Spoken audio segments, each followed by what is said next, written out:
প্রিয় শিক্ষার্থী বন্ধুরা, তোমরা কেমন আছো? আশা করি ভালো আছো। অনলাইন ক্লাসে তোমাদের স্বাগতম। আমি তোমাদের নবম শ্রেণীর বিজ্ঞান বইয়ের যে বায়ু দূষণ অধ্যায়ের একাদশ এবং দ্বাদশ সেশন নিয়ে আজকে তোমাদের মাঝে আসছি। তোমরা আশা করি এই আলোচনার মাধ্যম দিয়ে তোমরা একাদশ এবং দ্বাদশ সেশনের যে বিষয়বস্তু সে সম্পর্কে তোমরা ভালোভাবে বুঝতে পারবে, যদি কিনা তোমরা একটু মনোযোগী হও।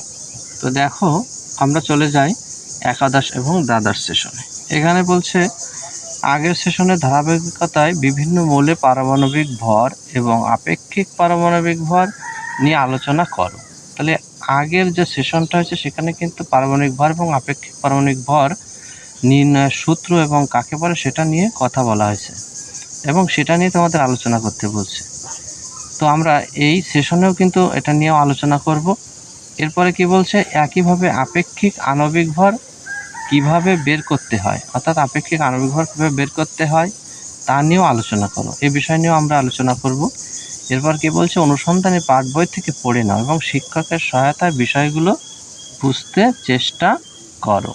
তাহলে চলো শিক্ষার্থী বন্ধুরা, আমরা দেখে আসি মৌলের পারমাণবিক ভর, আপেক্ষিক পারমাণবিক ভর, এই বিষয়টা একটু আমরা দেখে আসি। তো শিক্ষার্থী বন্ধুরা, তোমাদের জন্য আমি এই বিষয়টা নিয়ে একটু লিখে রাখছি যে পারমাণবিক ভর অর্থাৎ মৌলের যে পারমাণবিক ভর কাকে বলে। দেখো, সংজ্ঞাটা তোমরা দেখলেই বুঝতে পারবে, তারপর আমি তোমাদের বুঝাই দেব যদি বুঝতে না পারো। এখানে দেখো বলছে, পারমাণবিক ভর কাকে বলে?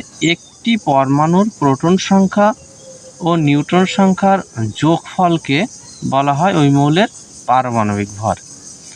তো এই সংজ্ঞাটা আমরা কিন্তু মুখস্থ রাখবো। এখন দেখি বলছে কি, প্রোটন সংখ্যা এবং নিউট্রন সংখ্যার যোগফল। তাহলে আমরা যদি কোনো মৌলের কথা বিবেচনা করি, উদাহরণ হিসেবে যেমন মনে করো অক্সিজেন। তো অক্সিজেনের প্রোটন সংখ্যা হচ্ছে 8, কারণ আমরা পর্যায় সারণীতে যদি তোমরা লক্ষ্য করো তো এর পারমাণবিক সংখ্যা বা প্রোটন সংখ্যা কিন্তু এদের আছে 8। তাহলে এর নিউট্রন সংখ্যা হচ্ছে 8।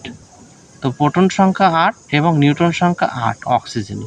তো এই দুটো যদি আমরা যোগ করি তাহলে ওই অক্সিজেনের কি পেয়ে যাব আমরা? পারমাণবিক ভর পেয়ে যাব। তাহলে দেখো, অক্সিজেনের পারমাণবিক ভর 8 যোগ 8 সমান 16।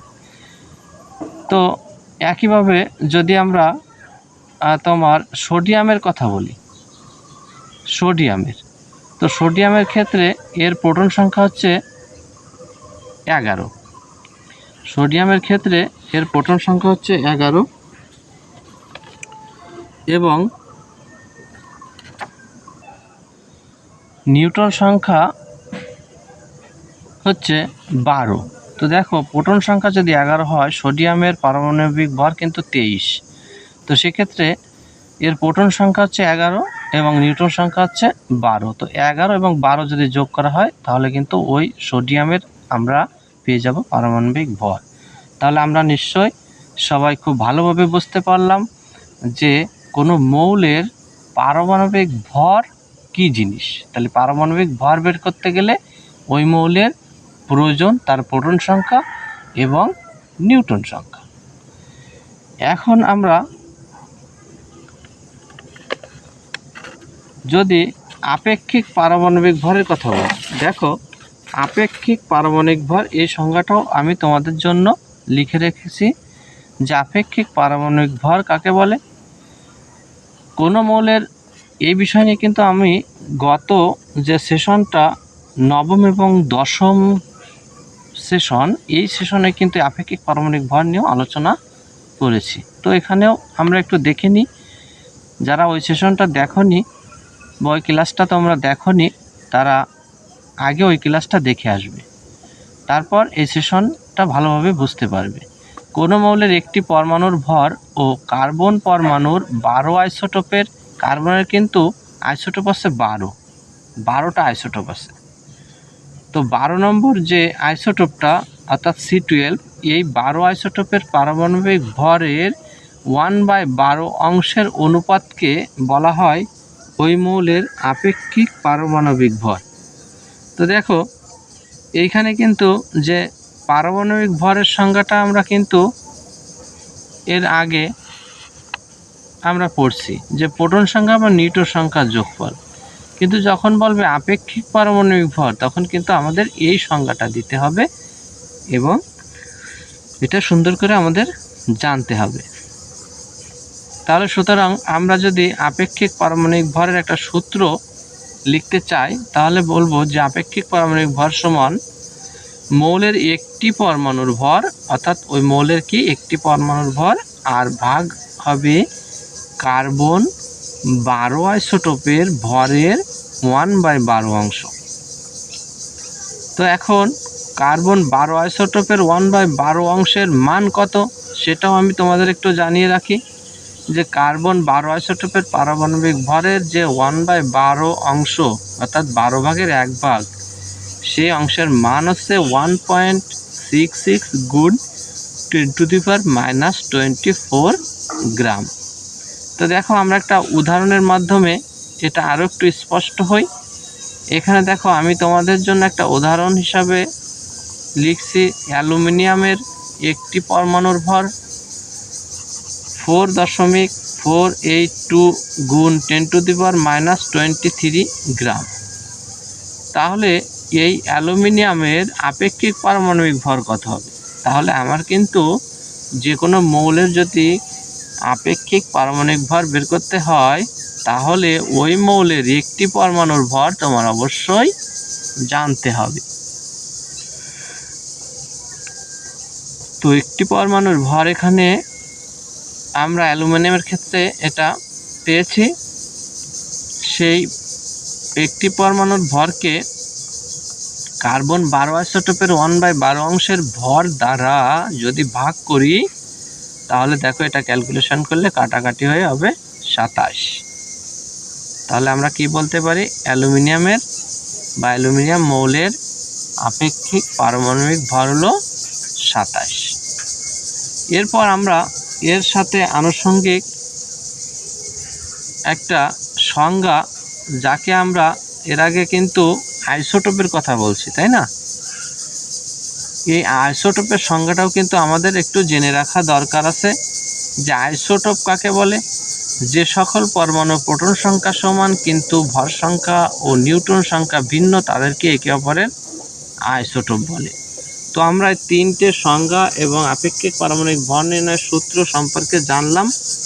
এইবার আমি তোমাদের একটা সহজে যাতে তোমরা কিছু মৌলের নাম, তাদের প্রতীক, পারমাণবিক সংখ্যা এবং আণবিক ভর অর্থাৎ আপেক্ষিক পারমাণবিক ভর এটা যাতে তোমাদের মনে থাকে সেভাবে আমি একটা ছক আকারে তোমাদের সামনে নিয়ে আসছি। তোমরা এটা যদি তোমাদের নোট খাতায় তুলে রাখো তাহলে পরবর্তীতে তোমাদের আর কষ্ট করতে হবে না। তো দেখো এইখানে আমি যে ছকটার কথা বলছি, এখানে আমি 1 থেকে 30টে মৌল অর্থাৎ পর্যায় সারণের 1 থেকে 30 পর্যন্ত অবস্থান যে সকল মৌলের, সেই সকল মৌলের নাম এবং সেই মৌলগুলোকে কোন প্রতীক বা কোন অক্ষর দ্বারা প্রকাশ করা হয় সেটা দিয়েছি। তার সাথে এই মৌলের পারমাণবিক সংখ্যা দিয়েছি এবং আপেক্ষিক পারমাণবিক ভর ডান সাইডে লিখে দিয়েছি। তো আপেক্ষিক পারমাণবিক ভরের বিষয়টা এবং পারমাণবিক সংখ্যায় দুটোই কিন্তু আমাদের মুখস্থ রাখতে হবে। তো দেখো প্রথম যে মৌলটার কথা বলা হয়েছে হাইড্রোজেন। হাইড্রোজেনের পারমাণবিক সংখ্যা 1 এবং আপেক্ষিক পারমাণবিক ভরও 1। হিলিয়ামের ক্ষেত্রে এর প্রতীক আছে He, পারমাণবিক সংখ্যা 2, আপেক্ষিক পারমাণবিক ভর হচ্ছে 4। লিথিয়ামের ক্ষেত্রে প্রতীক Li, পারমাণবিক সংখ্যা 3, আপেক্ষিক পারমাণবিক ভর 7। বেরিলিয়ামের ক্ষেত্রে Be, প্রতীক, পারমাণবিক সংখ্যা 4, আপেক্ষিক পারমাণবিক ভর 9। বোরনের ক্ষেত্রে প্রতীক B, পারমাণবিক সংখ্যা 5, আপেক্ষিক পারমাণবিক ভর 11। তো দেখো আমি আর পড়ছি না, তোমরা এই ছকের দেওয়া আছে তীর চিহ্ন অনুযায়ী তোমাদের পারমাণবিক সংখ্যা, প্রতীক, আপেক্ষিক পারমাণবিক ভর সবগুলো কিন্তু তোমরা যদি নোট করে খাতায় রাখো এবং পুরো ভিডিওটা দেখো তাহলে তোমরা সহজে বুঝতে পারবে। এখানে দেখো যে কয়টি মৌল আছে, তো আমি মোট 30টে পর্যন্ত মৌলের পারমাণবিক সংখ্যা পর্যায়ক্রমিকভাবে 30টে যে মৌলের পারমাণবিক সংখ্যা সেটা পর্যায়ক্রমিকভাবে আমি দিয়েছি। তো এখানে 22টে মৌল আছে এবং বাকি যে 8টি মৌল তা আমি অপর একটা ছকে দিয়েছি, তো সেটাও আমি তোমাদের দেখাচ্ছি। তো তোমরা এই ছকটার পুরোপুরি যে অংশটায় 30টে তোমরা অবশ্যই নোট খাতায় তুলে রাখবে, যে কোনো প্রয়োজনে তোমাদের যখন তখন সেটা প্রয়োজন হতে পারে।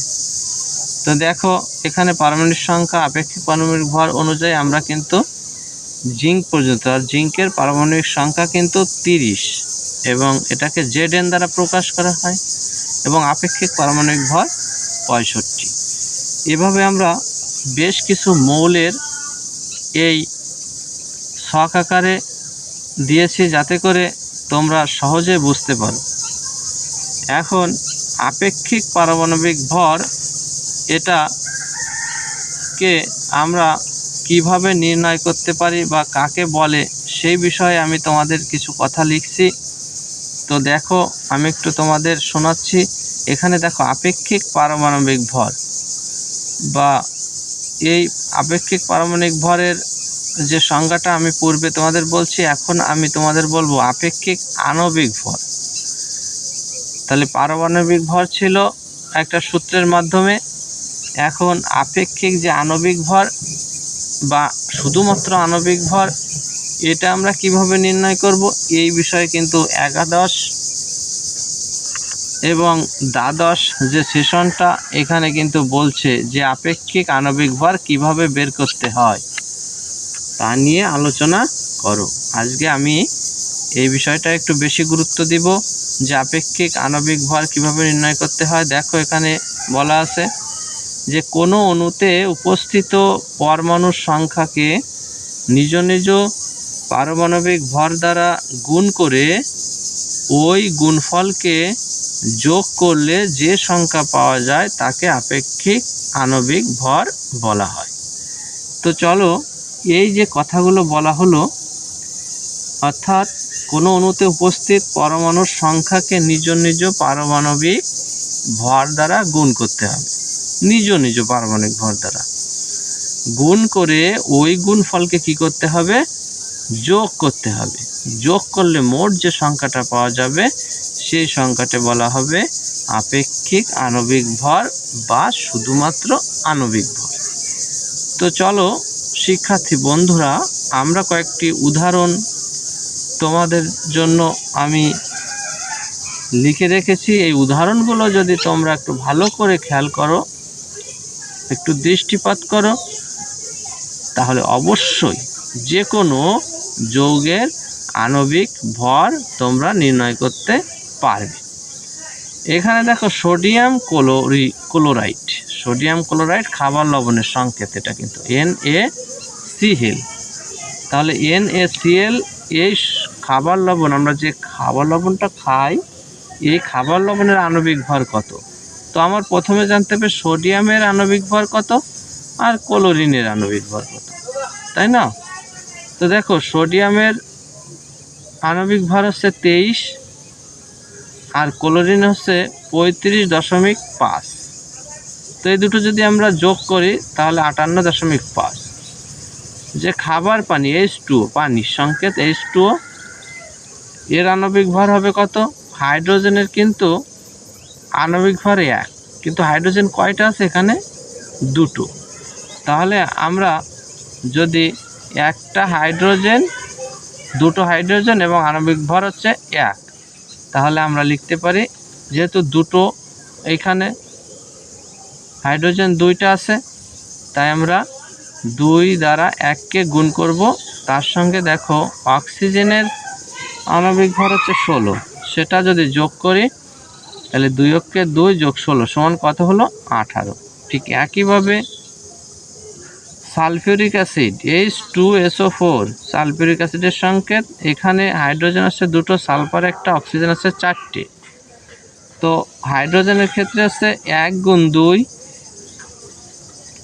সালফার যেহেতু একটা, তাই সালফারের হচ্ছে 32, অক্সিজেন হচ্ছে 16, তাহলে 16, অক্সিজেন আছে কয়টা 4টে, তাহলে 4 16 64।